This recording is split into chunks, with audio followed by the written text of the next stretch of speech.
Ladies and gentlemen, welcome back to Camerascore, where we discuss all things media. And this week, we're talking about an album, a long anticipated album, one highly sought after, one that the gods themselves are said to have blessed. Iceman from Drake. Now, I know he dropped 3 albums. I'm not listening to 43 songs. Or maybe I will eventually, but not yet. That's crazy. We're going to focus on the main song Tease, the one that had an entire ice, not really a sculpture, it was just a block of ice, but crazy album rollouts.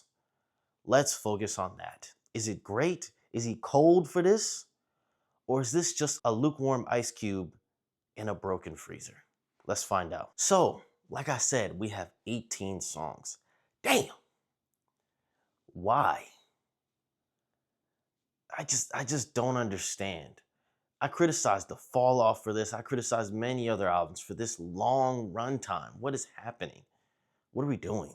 And it's 18 songs, only an hour and 9 minutes. Something a little fishy going on there. But that's besides the point. The point is, it seems like this is unfocused. It seems like he was throwing a bunch of things at the wall to see if they stick. Way too many songs. What is your vision? What is your drive? And this bites the album in the butt later on, and we'll get into that. Now, off the rip, there are 12 songs that I feel are pretty good. Not spectacular, some are, but that are pretty good. And maybe you can add one minus one to say, there's a song I would listen to, but don't necessarily like too much. But let's start with the first one, Make Them Cry. Now, this kind of sets the tone that he doesn't continue later on. I feel like the depth that he carries and the personal aspects of his life that he takes on with his dad having cancer and different things like that, it just speaks to so much. This song denotes someone of maturity, someone who's reflected on his losses and is ready to move on. Unfortunately, the album does not carry suit. We go right into Dust. Don't like this song. What is happening? I know it's popular with the Travis Scott beat switch up things, but come on, bro. What is this? The entire first minute of the song feels like a different song and then they switch it up. I'm not gonna sit here and skip through the song like this every time. There are songs you can skip around, but that's a streaming era thing. If we're judging it as a body of work, this song does not function. I'm sorry. Then we get Whisper My Name, Janice STFU, and Ran to Atlanta. Now, this three I call as a stack because they kind of give that next vibe he's going for. And the Run to Atlanta is a direct jab at the Kendrick Lamar beef that he lost. Yes, he lost. If you're a Drake stan watching this, I don't know how else to tell you that he lost. But it's a direct jab at that. Then we have Whisper My Name, which is kind of the boogeyman shh kind of aspect of it. And he's not really like that. I'm sorry. You can't convince me, but it is a cool song. And then we have Janice STFU, which is another like direct kind of go at an individual. I don't know who the Janice in question is, but the point is, this is him showing that he still has that killer edge to him. And he tried to do that a little bit at Dust, but it just didn't work as well. Then we have Shebang and Make Them Pay. Again, two more banger beat kinds that I really do find to be really cool, especially Shebang. It has a little bit more of a low-key vibe at times, but I feel like the production as well as the hook that he adds with it is really, really cool. Then we get into Make Them Pay.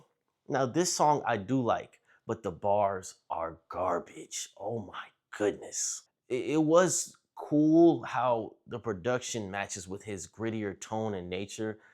It's just some of these bars are so elementary that I don't know if the ghostwriter did this or him, but this one needs to be packed up on certain parts of the song. Now, it is still on my good songs list. It's something I would continue to listen to just with like a slightly turned down hearing aid so I can hear the 808s and not focus too much on what he's saying. Then we get into Burning Bridges and National Treasures. Now, each of these has a more switched up vibe, but the same theme. Burning bridges, letting these people go that have betrayed me and left me behind. And we have National Treasures, a play on kind of the holy grails of what he's done, who he is, and where he is at this point, even with all the haters still hating on him, even though some of them have something to say.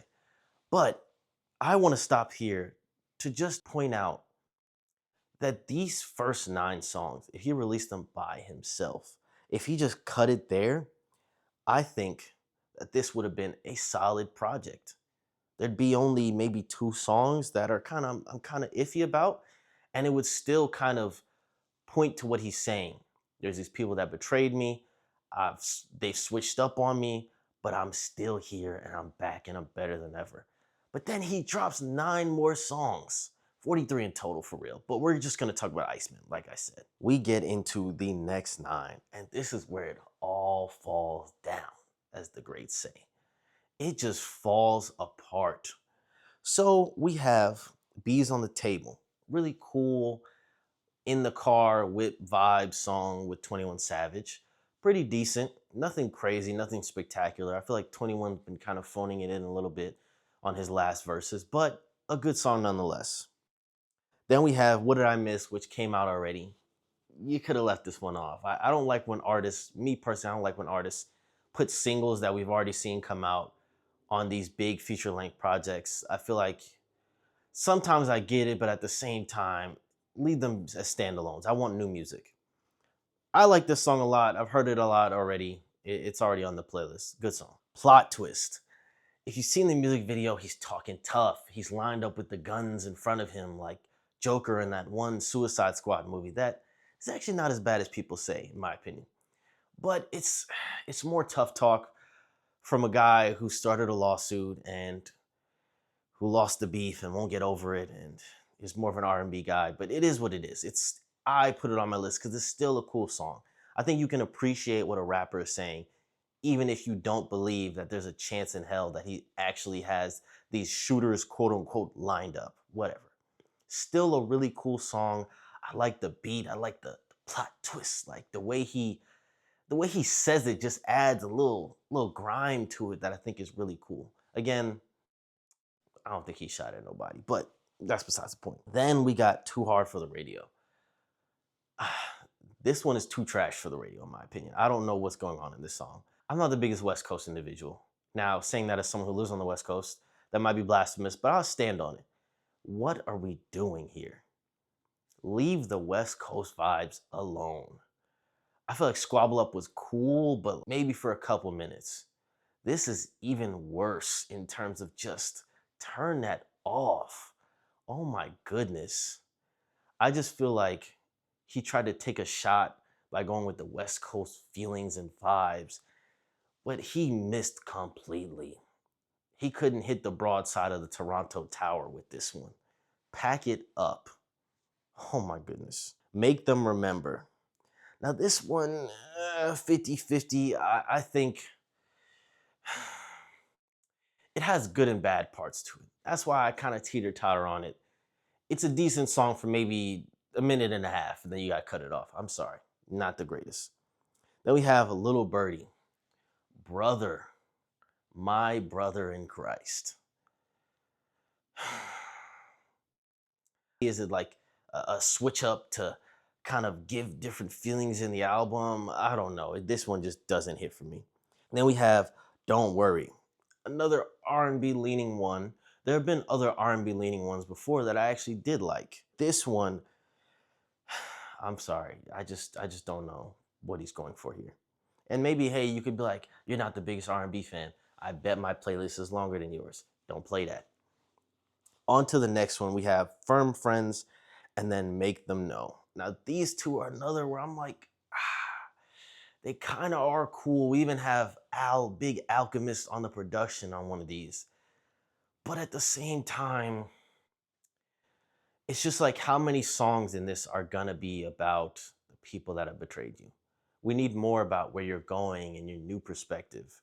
I understand that, but that's what the first 9 were for. Make Them Cry, Whisper My Name, Janice STFU Ran to Atlanta, Make Them Pay, What Did I Miss, Plot Twist, Make Them Remember, Don't Worry, Fern Friends, Make Them Know. How many songs are about the them and the they that have wronged you? What is happening? I just feel like he's kind of lost the plot. There was a plot twist, and the twist wasn't really good. Now, like I said, 12, maybe 11, maybe 13 out of 18, I think are songs that are genuinely great. But there's so many here that just don't fit with the rest, both production wise and thematically. Because, yes, there is the theme of getting back at these people that have wronged you and talking crazy at and about them. But at the same time, it's just, where are we going with this album? You started with a big song talking about your growth, what you've been going through, the real things that you don't even talk about, but you still talk about on this song anyway. And then you just go back to waving guns at the camera and saying you'll shoot everybody and you got hitters on the way and that they're all gonna pay. The world will know pain on some Obito. Where is the growth? You had me enticed in the first one, but then you kind of lost it as the songs went further and further. It almost was like he had no confidence in people hearing what he has to say without dropping all these other songs, denoted by the fact that he dropped 3 albums. One for party, one for these people I'm getting back at, and one just for vibes. It just feels like he kind of had something there, but then he heard that voice in the back of his head, the voice of the fans. Oh, this is what they'll want. This is what they'll want. As an artist, make what you want to make. You have so many fans at this point, it don't even matter. They'll love it anyway. They'll eat it all up. Pause. This feels like an album where he started with an idea, what he wanted to make, and let all these voices corrupt his vision, and he's left blind. Iceman is lukewarm in my opinion. But I'm just here for the camera score. And like I said, 12 out of 18 songs are definite for me. And that rounds out to about a 7 out of 10. I feel like this is a decent project, better than some of his recent work, but just too many songs, too little focus, and too many cold ice references. I'm sorry. Iceman, Nice Man, man, get this out of here. I'll see you guys on the next one.